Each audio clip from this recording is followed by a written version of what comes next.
timang-timang meminang Anies. Peluang Anies Baswedan untuk menjadi calon presiden 2024 menguat. 3 partai politik berancang-ancang mengusungnya. Surya Paloh dan Jusuf Kalla motornya. Berbincang dengan para pemimpin media massa Penajam Pasar Utara, Kalimantan Timur, Rabu, 22 Juni lalu, Presiden Joko Widodo mengaku disodori sejumlah komposisi calon presiden dan wakil presiden. Nama Gubernur DKI Jakarta Anies Baswedan 2 kali muncul dalam komposisi yang disorongkan kepada Jokowi. Tanpa menyebutkan siapa penggagasnya, Presiden mengatakan Menteri Pendidikan dan Kebudayaan pada periode pertama pemerintahannya diusulkan berduet dengan Ketua Dewan Perwakilan Rakyat Puan Maharani. Saya juga menerima usulan Pak Anies dipasangkan dengan Pak Ganjar sebagai bentuk rekonsiliasi, kata Jokowi, merujuk Gubernur Jawa Tengah Ganjar Pranowo. Menurut Presiden, si pengusung mengatakan komposisi tersebut bisa mencegah polarisasi dalam pemilihan umum atau pemilu 2024. Sehari seusai pernyataan Jokowi tersebut, Ketua Umum Partai Nasdem Surya Paloh mengaku menyorongkan sejumlah nama kepada Jokowi. Insya Allah bisa bermanfaat bagi kepentingan bangsa, Surya mengklaim. Politikus 69 tahun itu menyinggung kemunculan istilah, cebong, kampret, dan kadal gurun, alias kadrun. Di media sosial, ketiga istilah itu kerap digunakan untuk disematkan kepada para pendukung Jokowi dan Prabowo Subianto dalam pemilihan presiden 2019, serta Anies Baswedan. Namun Surya tak menjelaskan nama calon yang diajukan kepada Jokowi. Wakil Ketua Umum Nasdem Ahmad Haem Ali mengatakan bosnya mengajukan nama Anies, Puan, dan Ganjar kepada Presiden. Bisa Ganjar, Anies atau Anies, Ganjar, bisa juga Puan, Anies atau sebaliknya, ujar Ali. Kepada Tempo, 3 politikus Nasdem mengatakan usul itu disampaikan Surya saat bertemu dengan Jokowi di Istana Bogor, Jawa Barat, Selasa malam, 24 Mei lalu. Ketiganya menyatakan bahwa Surya juga menyampaikan pandangan agar Presiden tidak terlalu menunjukkan ketidaksukaan terhadap bakal kandidat tertentu. Ketua Dewan Pertimbangan Nasdem Siswono Yudohusodo mengatakan ide untuk memasang Ganjar dengan Anies sempat didiskusikan di lingkup internal partainya. Namun ada beberapa kombinasi yang dipilih. Misalnya peluang Menteri Keuangan Erick Thohir dan Menteri Keuangan Sri Mulyani Indrawati menjadi calon wakil presiden. Pemasangankan Ganjar dengan Anies juga disampaikan Surya kepada Ketua Umum Partai Amanat Nasional Zulkifli Hasan, sehari sebelum pertemuan dengan Presiden. Pada Senin malam, 23 Mei lalu, Zulkifli mengunjungi kediaman Surya di kawasan Permata Hijau, Jakarta Selatan. Politikus PAN, Bara Krishna Hasibuan, yang mendampingi Zulkifli, membenarkan informasi tersebut. Memang benar Pak Surya mengusulkan kombinasinya Ganjar dengan Anies untuk mengatasi polarisasi yang bisa timbul kembali, kata Bara. Menurut Bara, Zulkifli menyatakan gagasan itu bisa didiskusikan bersama. Nama Anies Baswedan dan Ganjar Pranowo juga mencuat dalam rekomendasi calon presiden di Rapat Kerja Nasional Nasdem yang digelar pada 15 hingga 17 Juni lalu. Sebanyak 32 Dewan Pimpinan Wilayah Nasdem mendukung Anies. Sedangkan Ganjar meraup 29 suara. Selain keduanya, ada nama Panglima Tentara Nasional Indonesia Jenderal Andika Perkasa. 2 politikus Nasdem mengatakan munculnya ketiga nama itu sebenarnya diputuskan sebelum Rakernas. Itu sebabnya, meski suara untuk Andika kalah dari Erick Thohir dan Ketua Pemenangan Teritorial Pemilu Sulawesi Nasdem Rahmat Gobel, nama mantan Kepala Staf Angkatan Darat itu yang diputuskan masuk 3 besar rekomendasi Rakernas. Menurut salah satu di antaranya, masuknya 3 bakal calon presiden itu ditetapkan sejak awal tahun ini. Di kawasan Pacific Place, Jakarta Selatan, pada Januari lalu, Surya Paloh mengumpulkan orang-orang terdekat. Diskusi mereka malam itu menelurkan 3 nama tersebut. Siswono Yudohusodo, Ketua Dewan Pertimbangan Nasdem, membantah jika pengurus partainya disebut menyiapkan ketiga nama itu sehingga seakan-akan menjadi usulan wilayah. Namun ia tak menampik kabar bahwa Surya kerap menyebut nama yang populer berdasarkan hasil survei ketika ditanyai oleh kader Nasdem di daerah. Walaupun ada 3 nama, sejumlah sumber yang ditemui Tempo yakin Nasdem bakal mencalonkan Anies Baswedan dalam pemilu 2024. Tiga politikus Nasdem mengatakan peluang partai amatlah kecil untuk mencalonkan Ganjar Pranowo. Berbeda dengan Anies yang tak menjadi anggota partai, Ganjar adalah kader Partai Demokrasi Indonesia Perjuangan. Kepada wartawan yang menemuinya di sekolah partai PDIP, Lenteng Agung, Jakarta Selatan, Ganjar menegaskan sebagai kader Partai Banteng. Partainya PDIP, markasnya PDIP, ujar Ganjar, Kamis, 16 Juni lalu. Sebaliknya, Anies Baswedan memiliki kedekatan dengan Ketua Umum Nasdem Surya Paloh. Ia ikut mendeklarasikan Organisasi Kemasyarakatan Nasional Demokrat, embrio Partai Nasdem, pada 2010.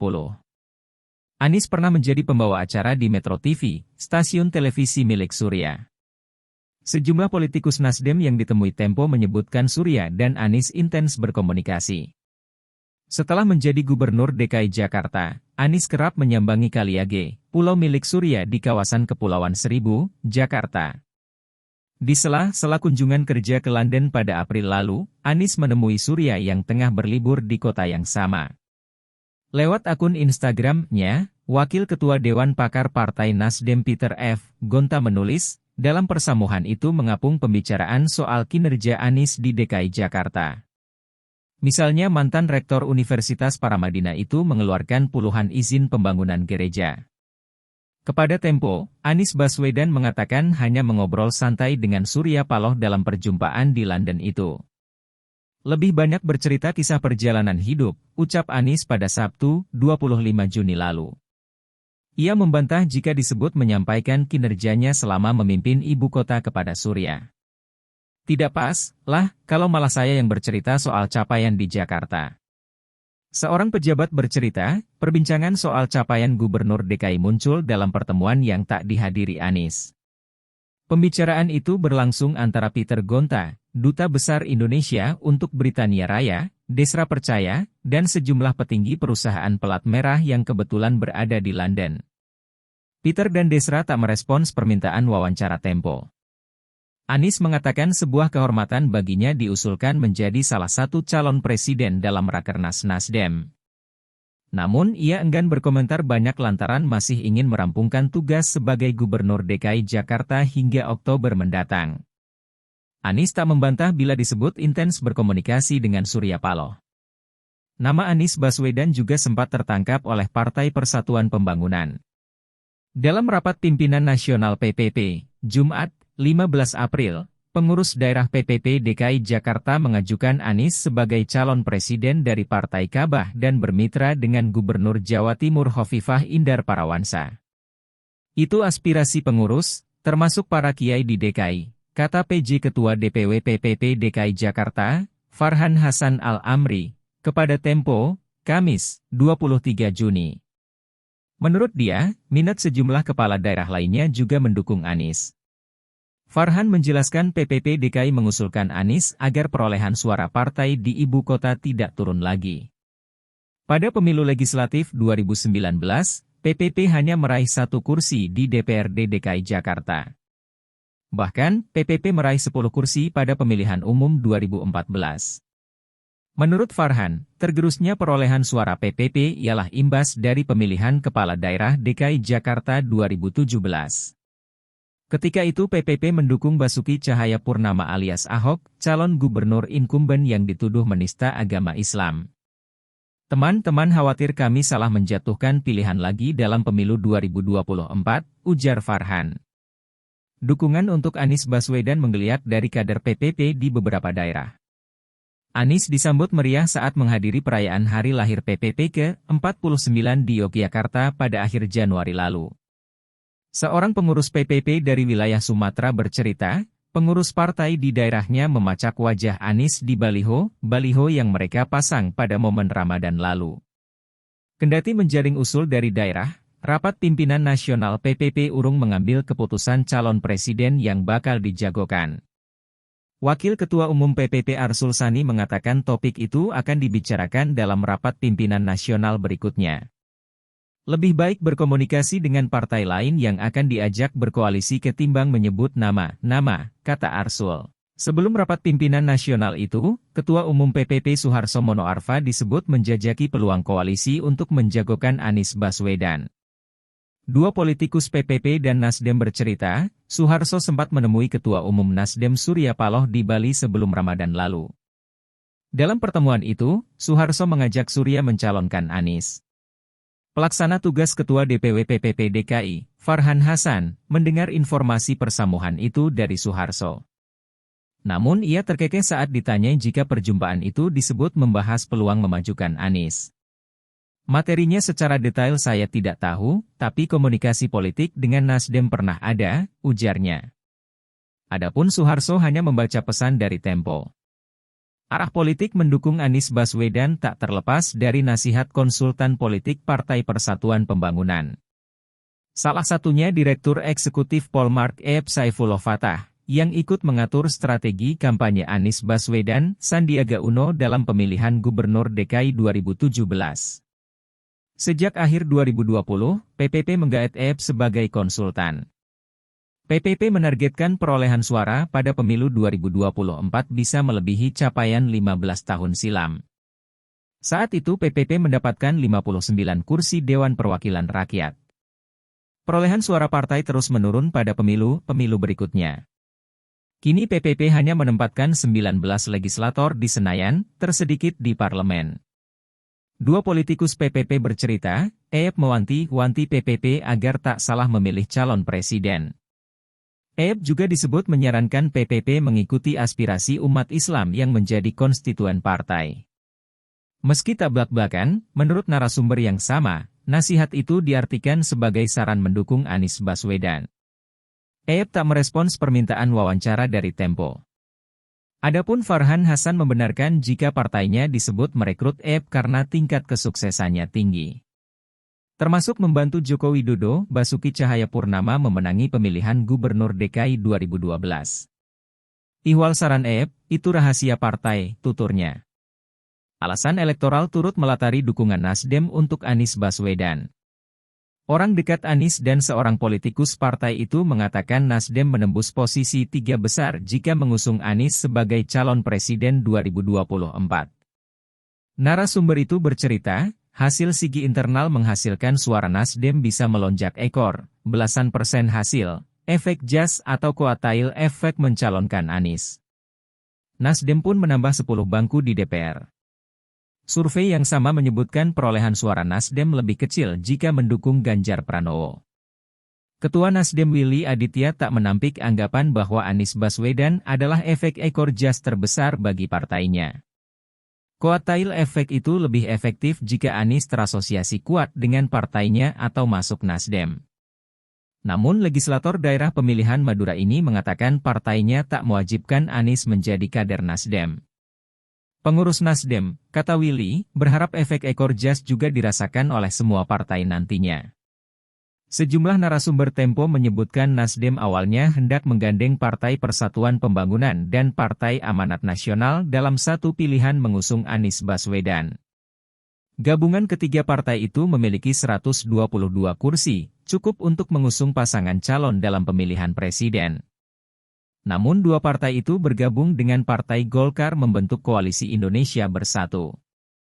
Ditinggalkan sementara oleh dua partai tersebut, Nasdem menjajaki pandangan dengan Partai Keadilan Sejahtera dan Partai Demokrat. Pada Rabu, 22 Juni lalu, Surya Paloh menerima Presiden PKS Ahmad Syahiku.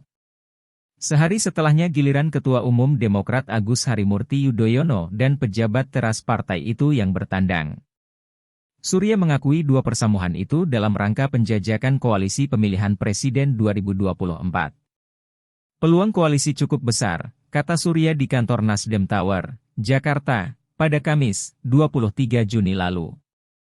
4 petinggi Nasdem, PKS, dan Demokrat mengatakan kepada Tempo bahwa ketiga partai mulai menemukan kesepakatan.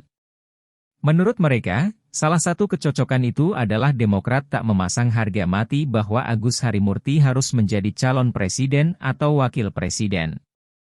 Meskipun begitu, Demokrat meminta peluang AHY, panggilan Agus tak buru-buru ditutup.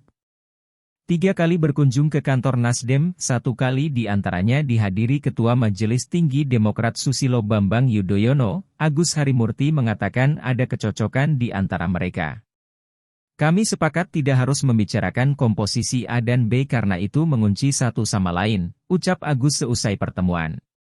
Juru bicara PKS, Muhammad Khalid, mengatakan partainya dan Nasdem sama-sama menginginkan adanya poros perubahan.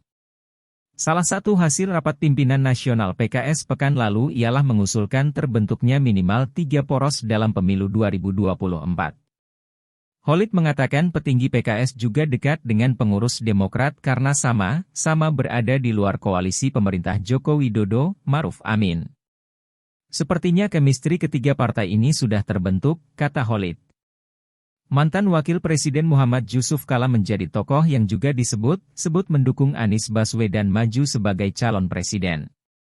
Anggota Dewan Kehormatan Partai Golkar ini, menurut 3 politikus Partai Beringin dan 2 orang dekat Anies, turut bergerilya agar Anies bisa mendapatkan tiket pencalonan pemilihan presiden 2024. Narasumber yang sama mengatakan Kala juga menjajaki kemungkinan memasangkan Anies dengan Ketua Dewan Perwakilan Rakyat Puan Maharani, yang juga putri Ketua Umum Partai Demokrasi Indonesia Perjuangan Megawati Soekarno Putri. Politikus PDIP, Effendi Muara Sakti Simbolon, mengaku mendengar informasi tersebut.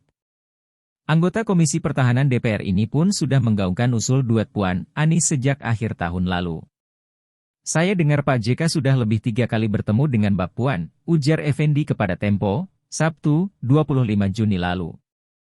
Jika duet itu terjadi, kata Effendi, Puan harus menjadi calon presiden karena ia memiliki partai. Apalagi PDIP bisa mengajukan calon sendiri tanpa perlu berkoalisi. Effendi menyatakan elektabilitas Anies bisa menurun setelah purna tugas sebagai Gubernur DKI Jakarta pada Oktober nanti. Penjajakan memasangkan 2 figur itu kian santer setelah Puan dan mantan Wakil Kepala Kepolisian RI, Komisaris Jenderal, Purnawirawan, Syafruddin, pergi umrah bersama ke Arab Saudi, akhir Mei hingga awal Juni lalu. Orang dekat Puan membenarkan kabar bahwa Syafruddin melobi Puan agar mau bersanding dengan Anies Baswedan. Syafruddin orang dekat Yusuf Kala di Dewan Masjid Indonesia. Kala pun disebut-sebut, mengusulkan Syafruddin sebagai Menteri Pendayagunaan Aparatur Negara dan Reformasi Birokrasi saat reshuffle Kabinet Agustus 2018. Kepada Tempo, Syafruddin menyangkal jika disebut melobi Puan di Tanah Suci. Ia mengaku diminta Puan untuk mendampinginya saat umrah. Ketua Yayasan Museum Nabi Muhammad ini mengaku kerap bolak-balik ke Saudi untuk menghadiri rapat Liga Muslim Dunia. Momennya bersamaan dan Bu Puan menginginkan saya memandu, tutur Syafruddin, Sabtu, 25 Juni lalu. Dalam wawancara dengan Tempo, Yusuf Kala mengakui bertemu dengan Puan Maharani. Ia juga berjumpa dengan Megawati Soekarno Putri pada momen Idul Fitri lalu. Namun Kala membantah jika dikatakan menggagas ataupun menjajaki duet Anies Baswedan dan Puan Maharani. Saya tidak tahu sama sekali, kata Kala. Meski begitu, Kala mengatakan duet itu mungkin saja terwujud. Persoalannya, siapa nomor 1 dan 2, ujarnya. Ketua Bidang Pemenangan Pemilu PDI Perjuangan Bambang Wuryanto enggan berkomentar soal upaya memasangkan Puan dengan Anies. Mbak Puan terbuka untuk berkomunikasi dengan siapapun, ucap Bambang pada Kamis, 23 Juni lalu. Kedekatan Yusuf Kala dengan Anies Baswedan merentang sejak keduanya aktif mengurus Universitas Paramadina, Jakarta. Anies menjabat rektor pada 2007 hingga 2015, sedangkan Kala menjadi Ketua Dewan Pembina Yayasan Wakaf Paramadina. Kala juga yang mengusulkan Anies didapuk sebagai juru bicara Jokowi, JK dalam pemilihan presiden 2014. Mengklaim tak membantu pencarian tiket untuk pemilu 2024, Kala hakul yakin Anies bakal dicalonkan. Sebab, Anies memiliki modal elektabilitas yang dibutuhkan partai politik untuk memenangi pemilihan. Kepada Anies, Kala menyarankan agar merampungkan tugas dan meninggalkan warisan yang baik untuk DKI. Tunjukkan dulu Anda bisa bikin apa, ujar Kala. Anies Baswedan sebaliknya menilai Kala sebagai sosok kaya pengalaman yang ia hormati. Ihwal dukungan dari Kala sebagai calon presiden 2024, Anies lagi berkilah masih berfokus bekerja sebagai Gubernur Jakarta. Jangan dipancing-pancing terus soal maju Pilpres, kata Anies.